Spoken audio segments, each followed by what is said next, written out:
Hey, and welcome to Open, the show opening the Bronx and the rest of the world to you. I'm Brittany Aubain, covering for Darren Jaime, and today we'll update you on what's happening in and around our borough and New York City. Coming up, we'll talk about the efforts the AARP is putting to end age discrimination and strategies for older workers to showcase their skills and experience. Then we'll discuss how organizations are helping parents keep their children's brain engaged and ensure that they don't have what any quote learning slides. Following that, we'll learn how couples can navigate financial concerns. We'll discuss more information later on in the show. Lastly, we'll discuss the top destinations for 2024 and why cruises provide the best variety and value for your vacation dollar. So stay tuned, all this and much more is headed your way because we're now officially open.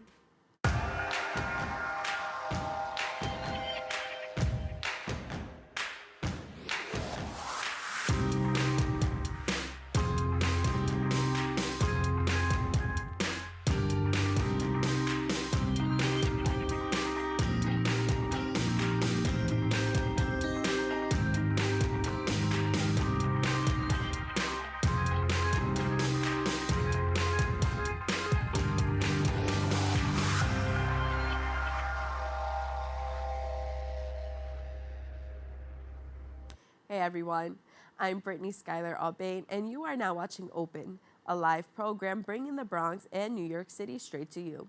Don't forget to stay connected with us via social media at BronxNet TV. Some things have been going on throughout this past week. Let's take you through it with some Bronx updates.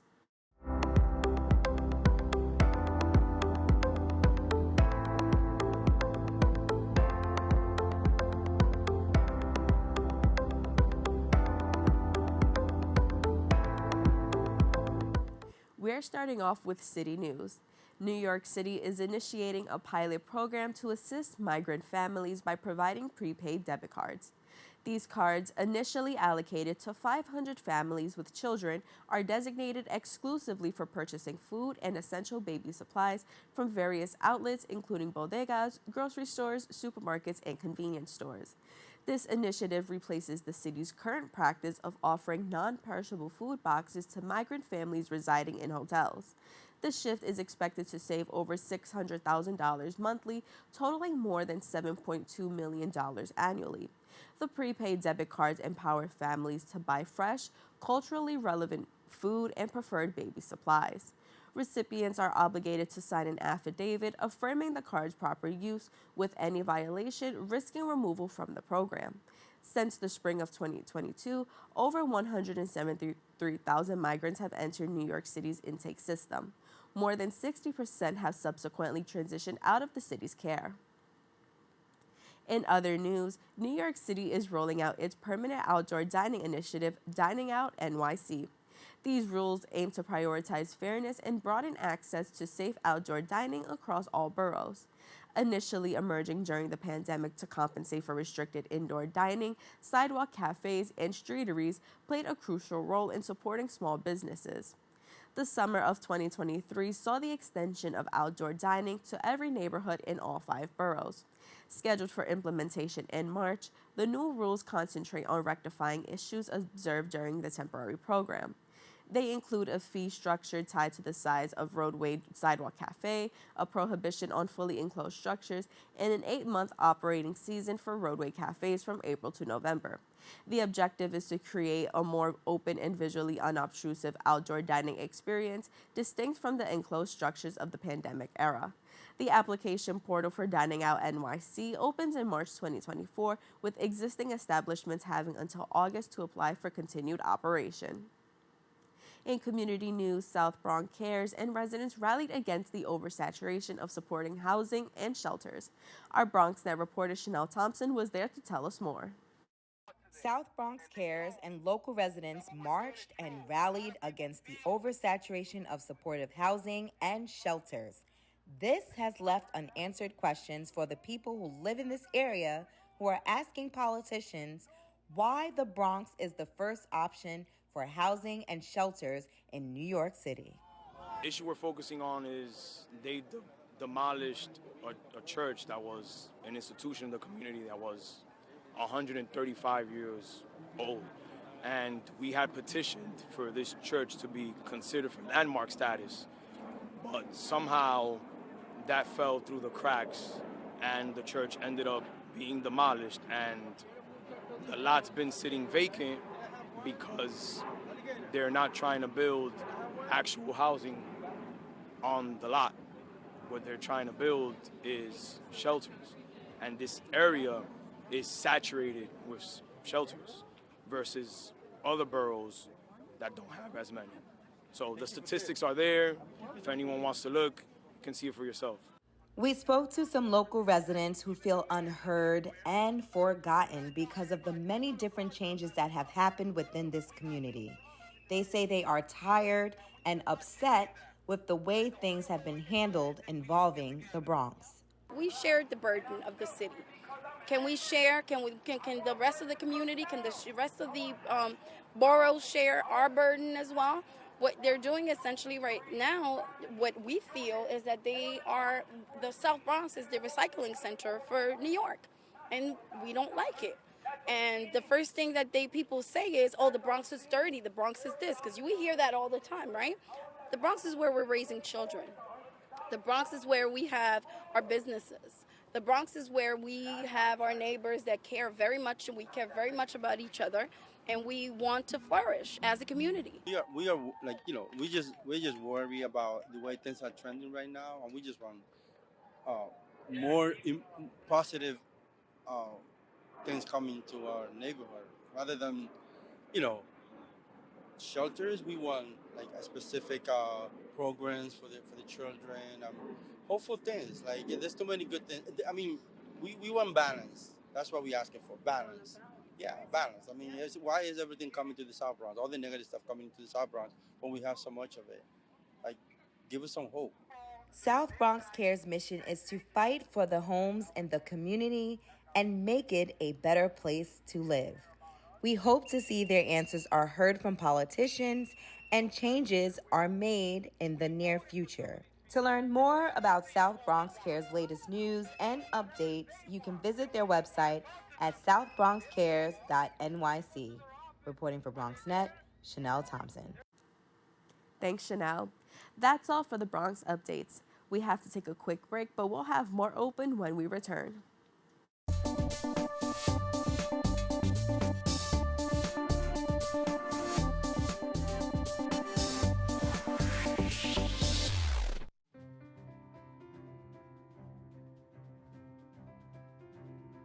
I remember when the Bronx did not really have a media outlet properly representing the people of the Bronx. BronxNet provides for the community by being a community where people can be empowered to share their voices. We are in a really great place technologically. We've got all the resources that we need to be effective. Whether it's through cameras, storytelling, editing, we have provided those services for 30 years.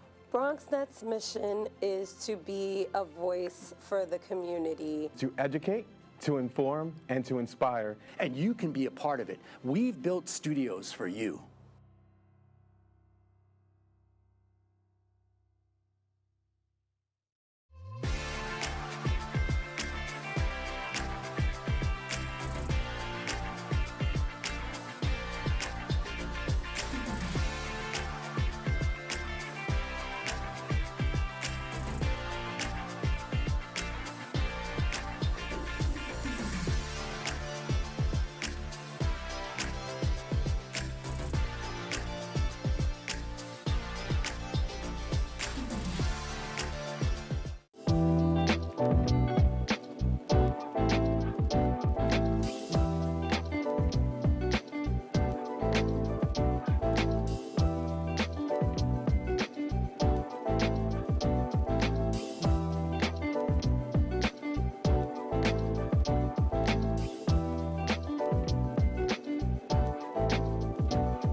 Welcome back.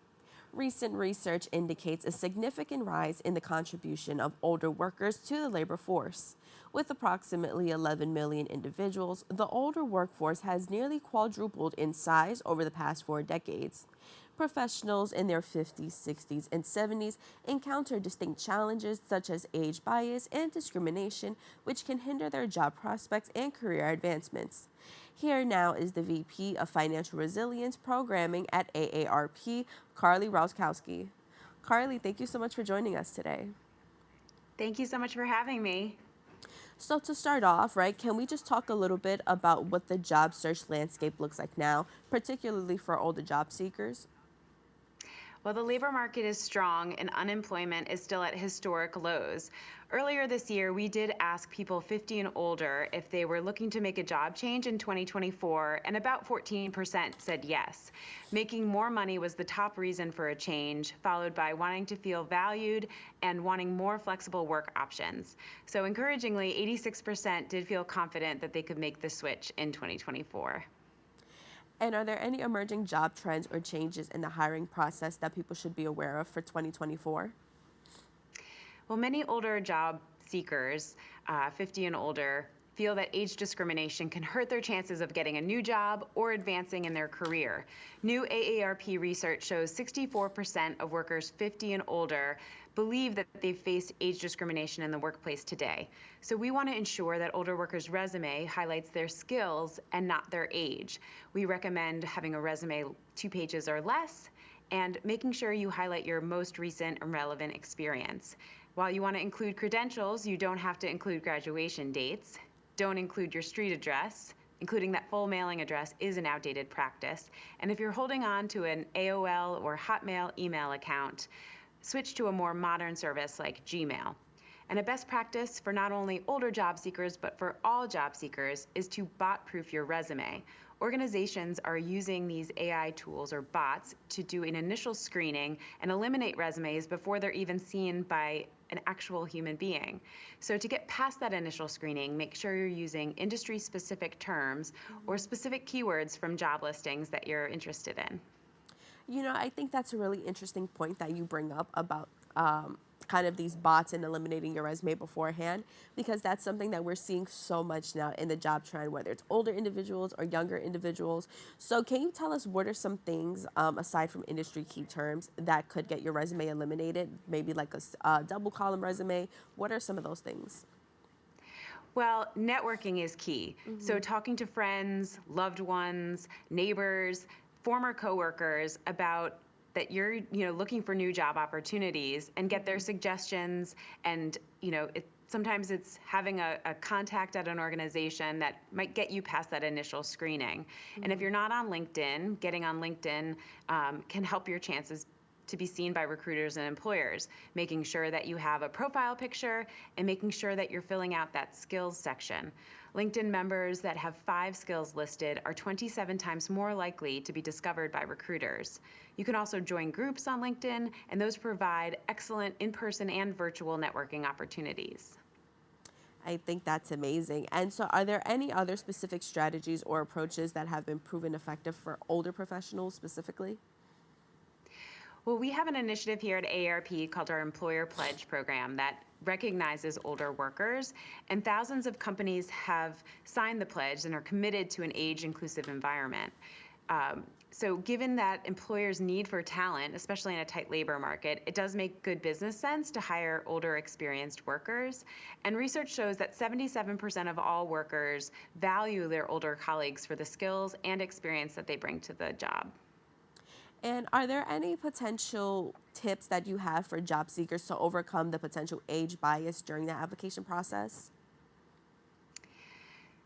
We help older job seekers avoid age-related questions. We advocate across the country, both federally and nationally, on a state level, to help with the hiring and recruiting process and eliminating age bias by eliminating employers from asking age-related questions in that recruiting process. And I know a lot of companies, whether it's younger or much older, sometimes they're now really looking to hire within those age brackets, so to speak. So in your opinion, has there been a noticeable shift in more companies wanting to hire older workers in recent years?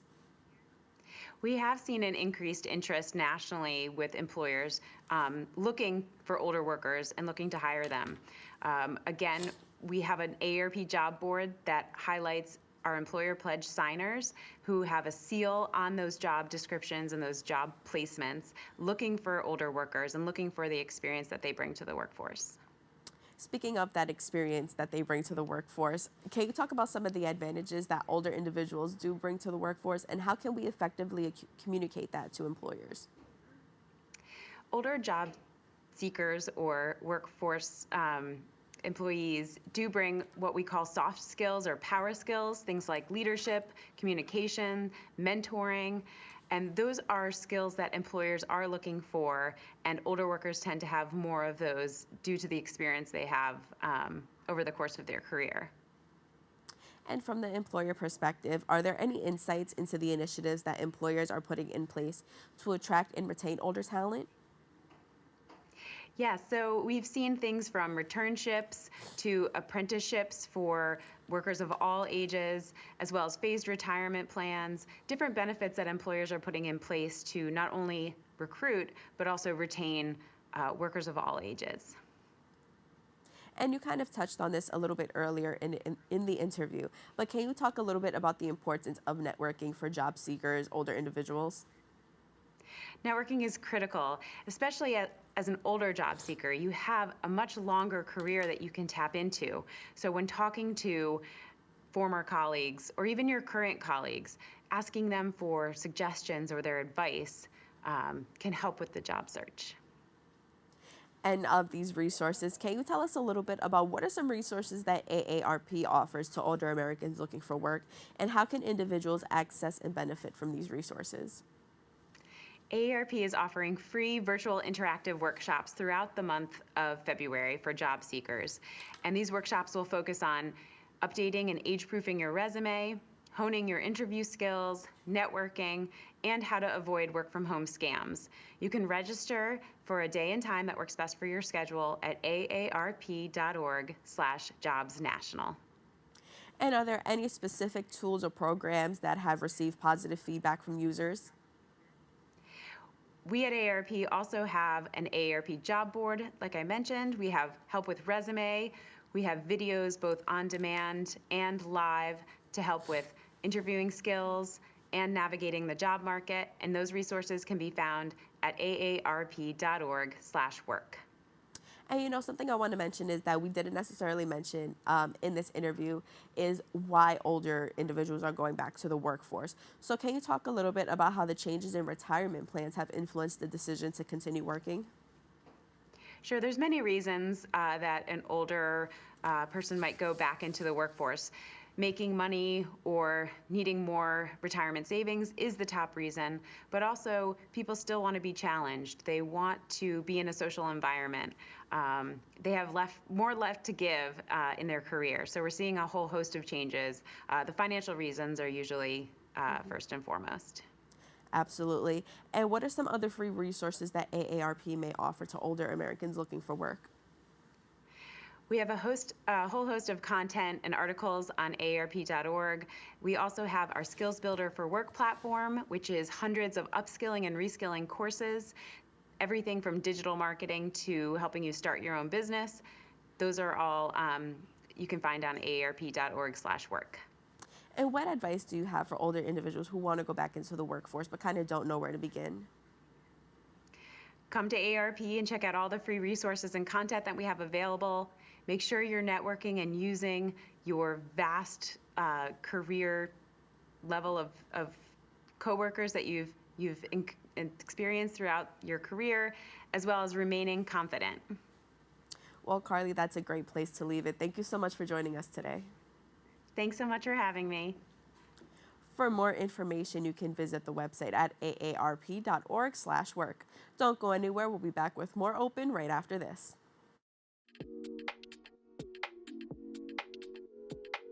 The ability to have my show during this time is helpful because I can stay connected with my friends, still interview people, and share my content.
welcome back. WHEDco is a nonprofit dedicating to fostering thriving neighborhoods by providing access to essential resources. The organization operates an after-school program at PSIS 218 Rafael Hernandez dual language school catering to over 450 students, emphasizing English language arts and STEM subjects. Joining us to tell us more is the education coordinator at WHEDco, Ayetiwa. So sorry. So thank you so much for joining us today. To start off, can you tell us a little bit about WHEDco's after-school program at the PSIS 218 Rafael Hernandez Dual Language School? Well, thank you so much for having me this morning. So our program services over 450 students in the local area, focusing on grades K through 8. And what we do is we provide English language arts as well as STEM programming, and as well as activities such as art, chess, and sports, so that we can provide a holistic environment for our students. And so as an education coordinator, what does your role entail? So my role entails supporting staff with ELA as well as STEM curriculum, as well as providing resources, as well as communicating with parents on how to best support their child within our program. And so how do you and your team collaborate with the school staff at PSIS 218 to ensure you're meeting the needs of students and the family, and what does that partnership look like? So we realize that as a school program, there might be some natural gaps that might happen during the school day because of limited time. So what we do is we try to fill in those gaps by providing activities that might not be provided during the normal school day. So one initiative that we've created is a one-on-one homework support program, which allows us to give more reading and comprehension support for our students. And we know that especially since the pandemic, this has proven to be a real challenge filling in these gaps. So we're doing the best we can to support the school day. You know, it's so funny. I wanted to bring up the pandemic because unfortunately many students across the country fell behind, whether you were elementary school, middle school, high school, college. I was a college student at that time. And so academically, it was a very, very challenging time. So I can only imagine for what the younger generations look like, who weren't in a space to teach themselves, right? So how have you seen that among the students, your work, and what are the steps that your program is taking to provide extra support? Okay, so we realize that many of the students have fallen behind when it comes to reading. So providing extra support, having students pulled out of class into a smaller group to work with our group leaders and specialists. We provide the necessary link between what they learn in the school day and what we're providing. And that way we're able to fill in these gaps that we know that will only happen if we work together as a unit with 218's school day program. And so with that, midwinter break is coming up, right? So the schools are closing the week of February 19th. So what does programming with WHEDco look like? So our programming is quite exciting. What we're doing is providing our students a full day program similar to a school day from 8 to 5 p.m. And in addition to enrichment activities such as chess, arts, sports, we're also providing some academic learning as well, reading as well as STEM. And this way we're giving the students an entire day of practical support as well as fun. I think that's really amazing for the kids because even when you go on just that 1 week break, unfortunately you do miss out on a lot, but then it's also not the most enticing to have them learn and do educational activities during the actual, their break, their week off. So I think that's a really great balance. But with that, for the kids who don't have access to a program like WHEDco, what suggestions do you have for things that parents can do with their kids to keep their brains engaged during the week off from school? That's a great question. The great thing is that parents can help students, their children, with reading throughout the day. So libraries will still be open, so they can feel free to take their child to the local library. Many libraries have support systems and programs such as story time, board games, arts and crafts. So that's another source that parents can use. In WHEDco, we like to use a website called EPIC. Many programs, schools already use this program, so many parents might be familiar with it. And what it is a platform where there are multiple books on varied subjects and grade levels that parents can read with their children. And for students who are more independent with reading, parents can choose to ask comprehension questions. Ask the students, what did they learn? And start conversation, helping them to build their critical thinking skills. And so the app specifically, you know, sometimes not every single household is the most technologically efficient. So even for the parents who aren't the greatest with technology, is this still an accessible app to use? Is it still something that's easy to log on to? And if not, where can they find help? Well, absolutely. It is very easy to access. They can also go to the local library where many libraries provide free internet and free computers for parents to use. But that's not the only resource that parents can use during this time. One very important resource is to get out and exercise. Go to a local park, help their children to build social connections. We know that during the pandemic, that's one of the issues that I think all of us faced, right? We lost that face-to-face time with others. So helping their children to fill in those gaps by also providing some physical activity at a local park, that could be something that, regardless of access to internet, that parents can do with their children to provide that extra support during the week-long break. Right. And so we're in, I think, a generation where the younger school-age kids love their screen time. They love their tablets, they love their phones, they love their computers. I can go on for days just on what I've seen through social media and through all of that. So what are some ways that parents can make sure their kids don't spend too much time on the screen during their break? Yes.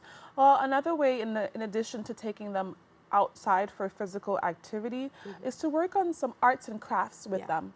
One website that I particularly enjoy is called Left Brain Craft Brain, and on it there's multiple resources that parents can use with simple household items to be able to create help students to create something with their hands, which limits that time, that screen time.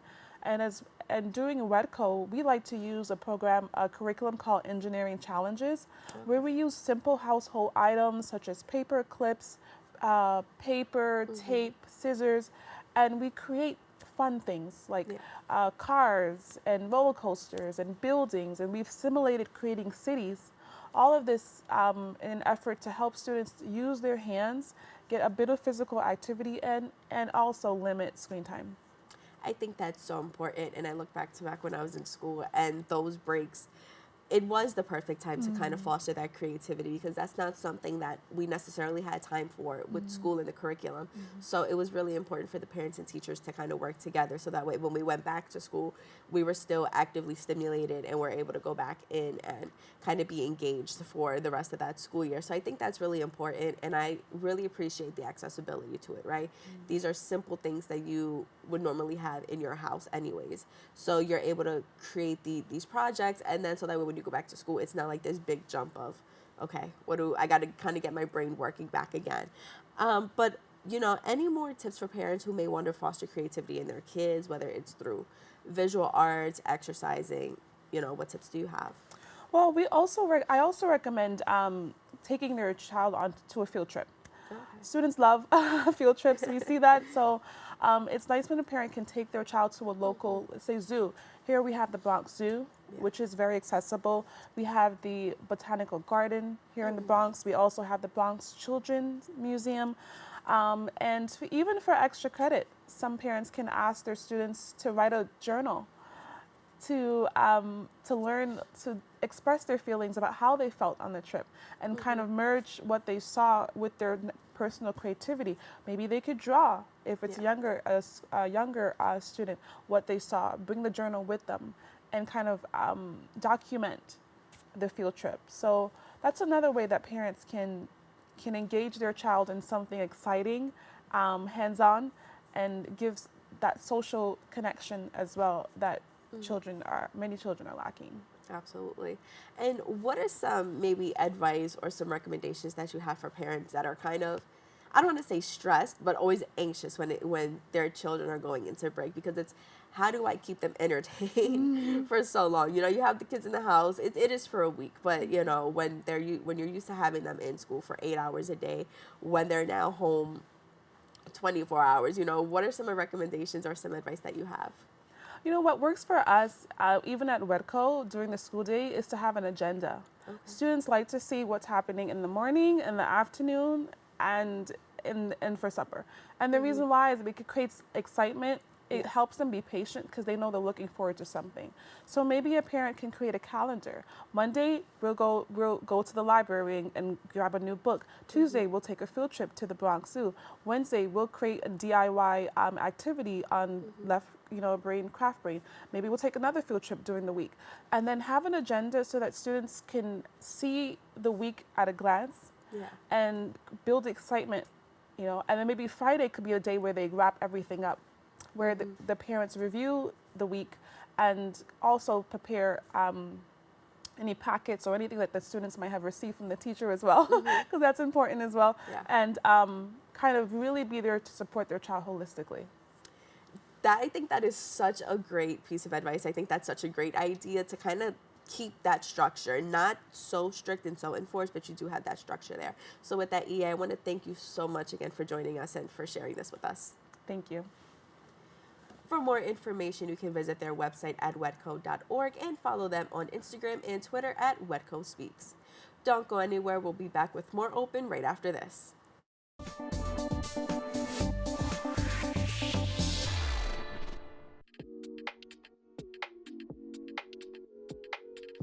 Without BronxNet, I don't know how we'd be able to showcase the important and amazing talents that we have here at the Bronx. We've been able to feature lots of great artists, performers, people who deal with coffee and small entrepreneurship businesses, discuss controversial topics, and also be able to share the voice of residents that might not normally have access without a place like BronxNet.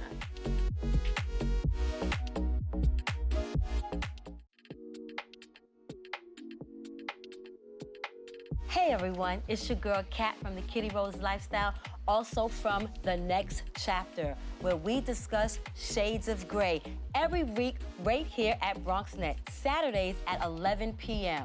Wow, 30 years. 30 years of BronxNet public access television.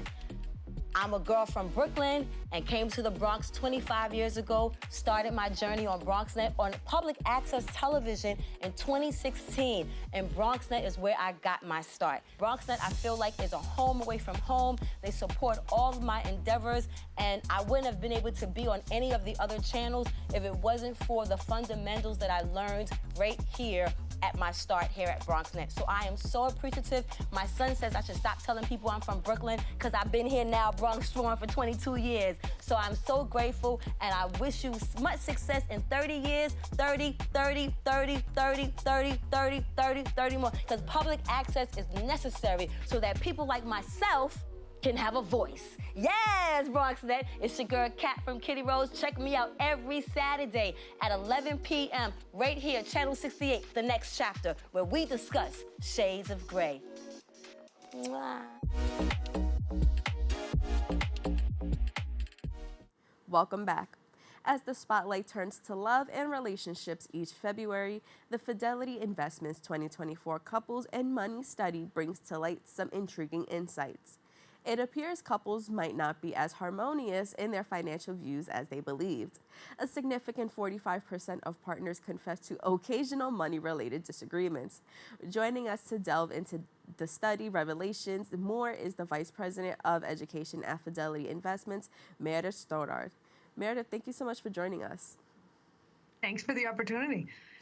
So to start off, can you tell us a little bit about what your study revealed about some key areas that couples agree or disagree on? Sure. As you mentioned, about half do argue occasionally. So if you're in that camp, you're not alone.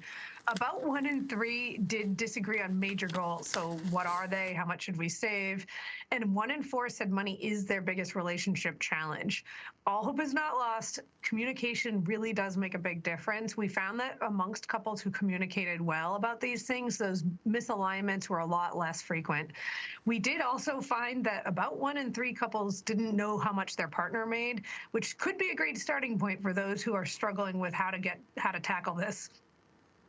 Yeah, absolutely. I think, like you mentioned, the communication is key, right? knowing when you're living together and you're kind of building this life with one another, being able to understand where you are financially, though sometimes it could be a little bit of a trickier topic to kind of talk about and really settle into, but I do think it is very important. So with that, could you elaborate on the specific financial concerns that emerged as most significant for couples in the study and how these concerns may impact relationships?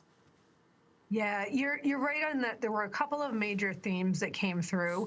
So one was around retirement, whether that's how much of a priority should this be in the short term, how much should we save, when should we retire, and then healthcare costs and retirement. Another big theme was around lifestyle. So are we spending too much? How much do we live in the now versus figuring out what our next big goal is for later? And then amongst younger couples, not surprisingly, there was a lot more concern around saving to buy for a house or saving for a child, being able to raise that child, have a baby, and align.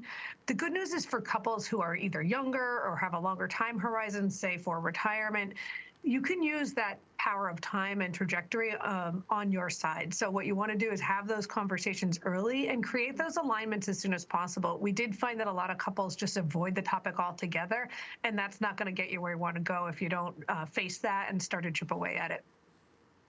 Absolutely. And so also, can you share details about the resources and tools that Fidelity provides to help couples strengthen their communication dynamics when it comes to managing finances? Yeah, I mean, this isn't intuitive for everybody. Some people really struggle with the language or how to get started.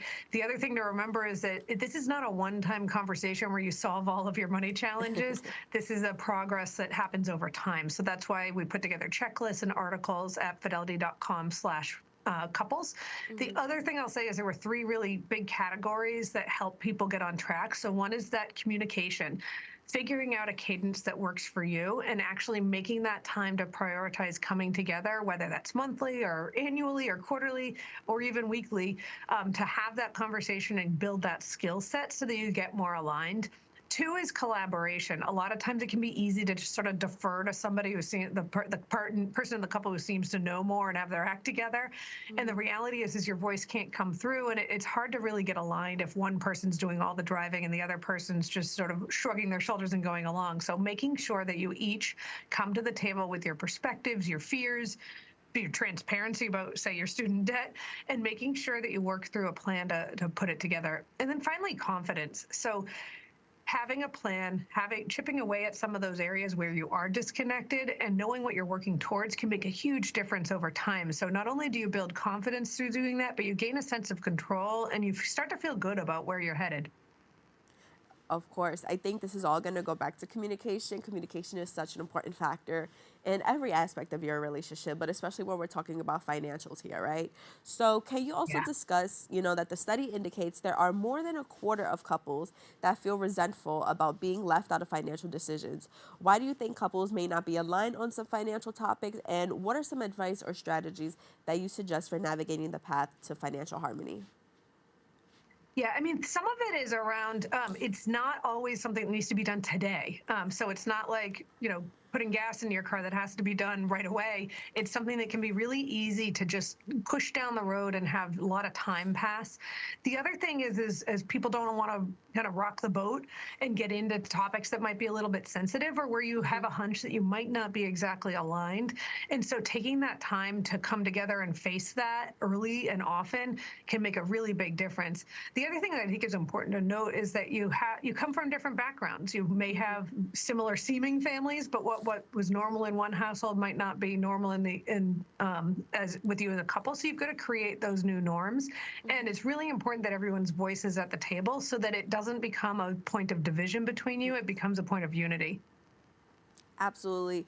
And statistically speaking, 1 in 4 couples see money as their greatest relationship challenge. Could you delve a little deeper into these specific challenges identified and how the challenges might be mitigated? Yeah, I mean, it's perfectly fine to come to a relationship with different experiences and points of view. I think where it turns into a challenge is when you don't have take the time to figure out what those disconnects are and how you might unite. So again, it's an area where it can be really easy to just worry about it later.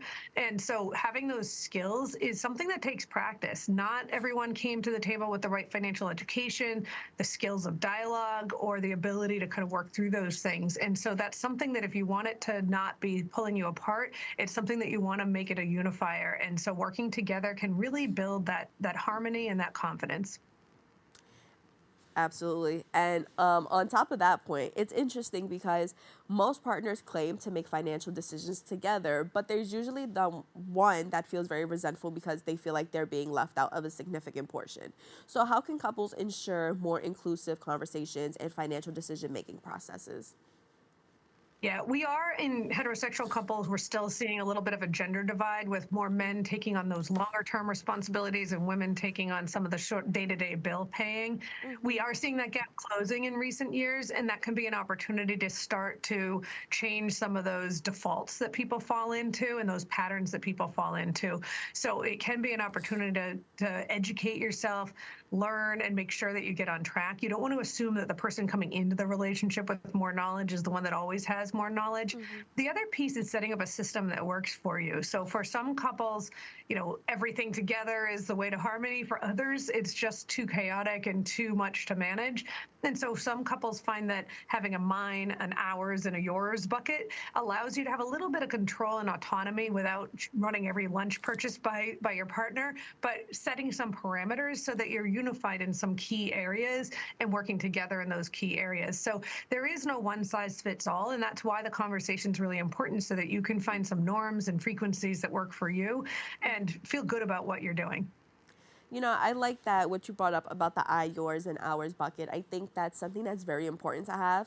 While I do think it's important in a relationship to, of course, and when you're building a life is to, of course, kind of bring those finances together. I think it is important for both, like you said, for things like lunch purchases, but also, things happen, emergencies happen. And it's very important, I think, to also have your own money on the side that doesn't tap into what you brought in together, right? Absolutely. So also the information provided emphasizes the importance of evaluating financial pictures holistically. So how can couples take a comprehensive approach to understanding their financial situation, especially when it involves various types of compensation?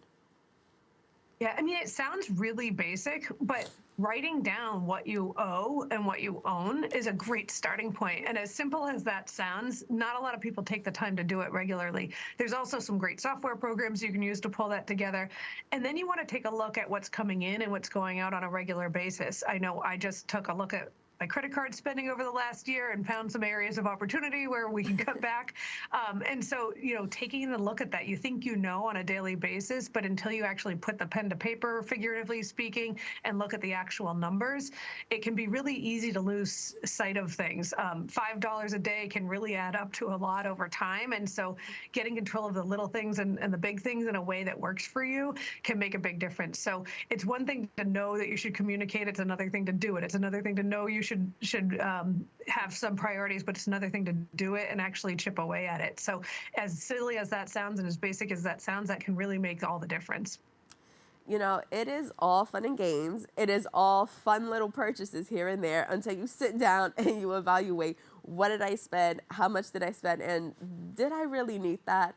So I think this was such an important conversation to have. So as we wrap up, can you just tell us where can we go for more information? Yeah, fidelity.com/couples. Awesome. Meredith, thank you so much for speaking with us today. Thanks for having me. For more information, you can visit their website at fidelity.com/couples. Don't go anywhere. We'll be back with more Open right after this. Hello, BronxNet. Happy 30 years. 30-year anniversary. Boy, that went by fast. And also, my 10 years here at BronxNet has gone by even faster.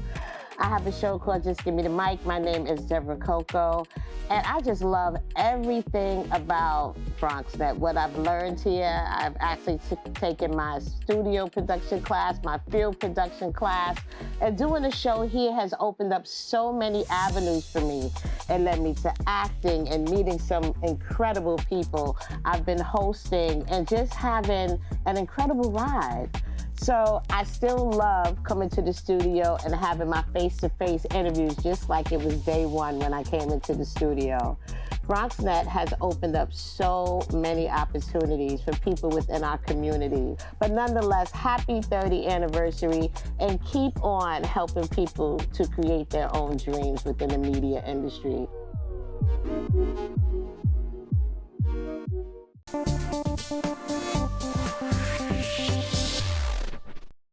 We can't get anything done in this world that's so interdependent without communication. And certainly community-based media is really the core of that. You guys do a great service to the city of New York, to the communities within that city, and really for the entire state of New York, telling the residents firsthand what's happening out there. It's very important that we keep your facility going for as long as possible. We talk about the Bronx. We talk about it being a borough of opportunities, a global destination. We want to make sure that we create access and opportunity for future generations, creating local jobs, stimulating our economy, giving young people opportunities like internships that will not lead to jobs, but will lead to careers.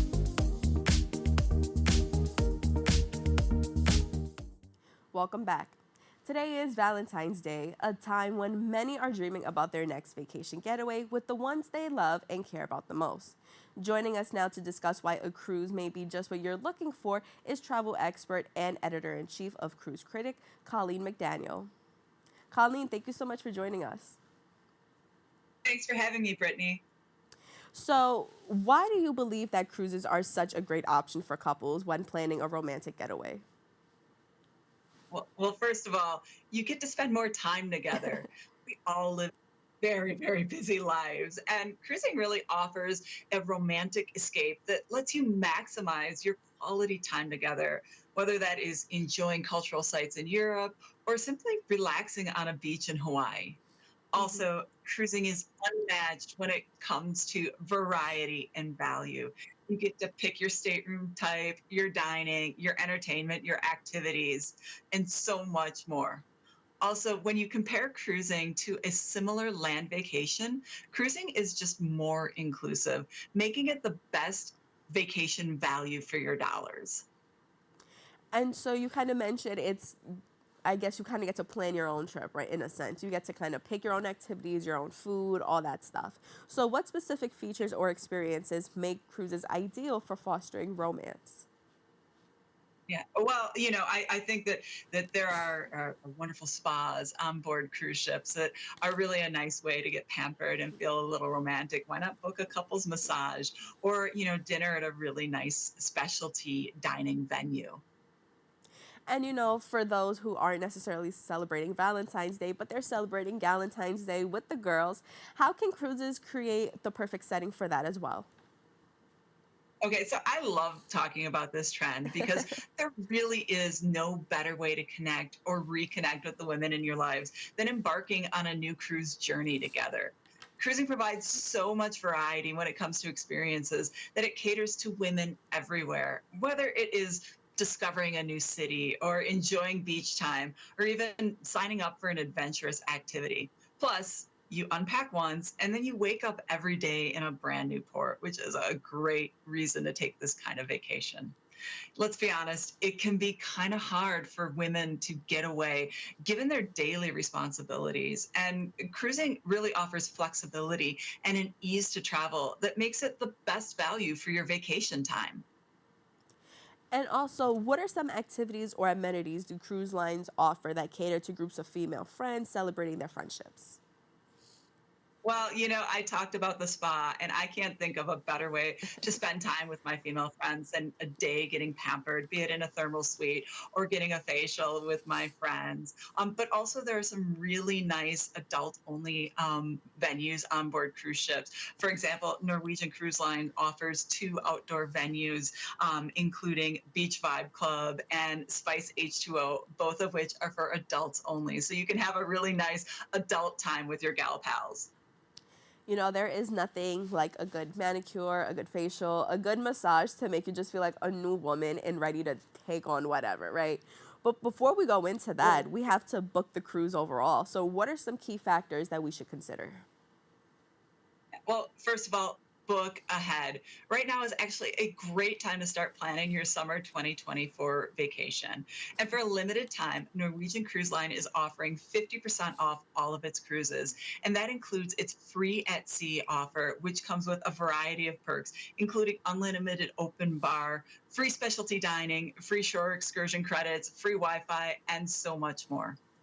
Also, do your research when it comes to your accommodations. So if you're looking for that romantic getaway and you want to splurge a little bit, consider something like Norwegian Cruise Line's The Haven, which is the company's exclusive ship within a ship enclave.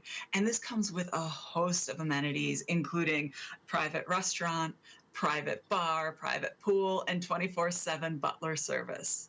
Now, if you're doing that girls trip, consider connecting cabins so you're never too far from each other. Also, consider a studio cabin. And these are staterooms that are really designed and priced for the solo traveler. Norwegian Cruise Line actually has solo cabins across all 19 ships in its fleet. And so before you go ahead and you book that cruise, are there any specific tips for first-time cruisers to ensure they have a smooth and enjoyable experience? Sure. I mentioned doing your research on accommodations, but also do your research on your itinerary and the ship that you're sailing on. Visit a site like cruisecritic.com where you can read ship reviews and actually connect with people who've taken those cruises and get tips from those real cruisers themselves. And according to Cruise Critic, what are some of the most popular cruise destinations for this year? Where should we start getting our hands on first before it's too late? Yeah. All right. So Europe and Hawaii are in real high demand right now. And both of these are great destinations for those girls' getaways. But of course, they're also excellent for that couple retreat. Right. So Europe is a great spot to spend with your gal pals. What we recommend is you look for those immersive itineraries where you're really spending time in port. NCL, for example, offers on average about 10.5 hours in port on its European itineraries. So you really have time to bond and indulge in some of these very culturally diverse destinations. And of course, Hawaii is absolutely incredible. And Norwegian Cruise Line is the only cruise line that offers 7-night inter-island itineraries leaving from Honolulu. And what we really like about these itineraries is that you have almost 100 hours in port and you will overnight in Maui and Kauai. And so I'm assuming that is just one of the exclusive offerings that Norwegian Cruise Line has for romantic getaways. So could you tell us a little bit more about these special packages?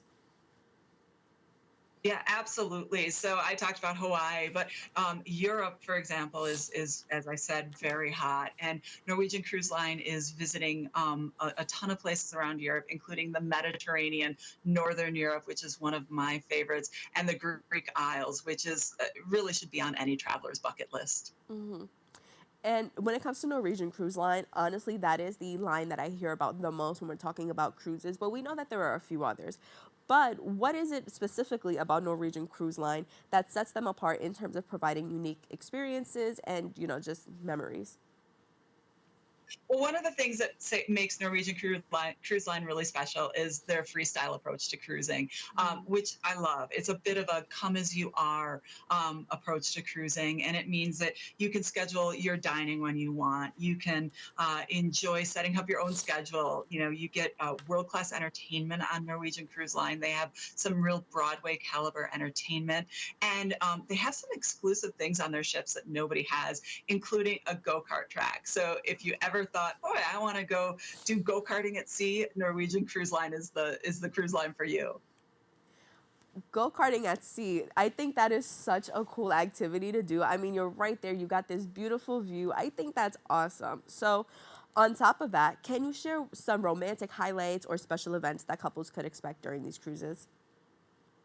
Sure. So, I talked about some of the great dining options, for example, and there's nothing more romantic than grabbing a dinner for two in a specialty dining venue. These can be some exceptional dining experiences, and to be able to do those for two is absolutely incredible. Spending time in the spa is one of these great experiences. You can book a couples massage, which is a lot of fun. Or if you are doing this with your gal pals, grab a day in the thermal suite. Cruise Critic recently named Norwegian Cruise Line the best spa at sea for its Mandara spa, which it has across its fleet. And it's a really special spa because it has an excellent thermal suite. It offers some really great treatments, from massages to facials to pedicures and manicures. And so as the editor-in-chief of Cruise Critic, what trends are you currently observing in the cruise industry this year? So one of the things that we are definitely seeing is that cruise lines are really they're a little ahead of the curve now when it comes to some of these things that are happening on land. But we're also seeing some of these things that are happening on land coming on cruise ships. One of my favorites is the approach to the food hall, and this is something if you are hanging out in any cool city in the U.S., you could probably find a food hall, and these are making their way on board cruise ships, including Norwegian Cruise Line has this on its latest ships. And it's a great concept where you can really enjoy a lot of different variety when it comes to food at sea. And it feels actually like a food hall when you're on board. And it's a really great experience where you don't have to sit down in a formal dining environment, but you still get excellent food. I think that's so cool. And as we wrap up, can you talk about how the perception or demand for cruises has evolved over the past few years? You bet. So certainly we are seeing demand for cruising higher than we've ever seen it. Even looking back to 2019, which was sort of the standard, gold standard year, we are seeing much higher demand in cruising. People really want to spend money on experiences rather than things. So cruising fits that perfectly. Colleen, I always said I'm somebody who was never for cruises. So I think this interview, I think I'm a little more open-minded. I think I'm ready to book my first cruise. So with that, thank you so much for joining us today. Thanks for having me. For more information, you can visit their website at ncl.com and cruisecritic.com. We've come to the end of our show today. I'd like to thank all of our guests for joining and you, the viewers, for tuning in. If you missed any part of today's show, you can catch the Recable cast on Optimum Channel 67, Verizon Fios 2133, or watch anytime on the web at BronxNet.org. This wraps up this episode for us. I'm Brittany Aubain. Make sure to keep this channel wide open. Take care.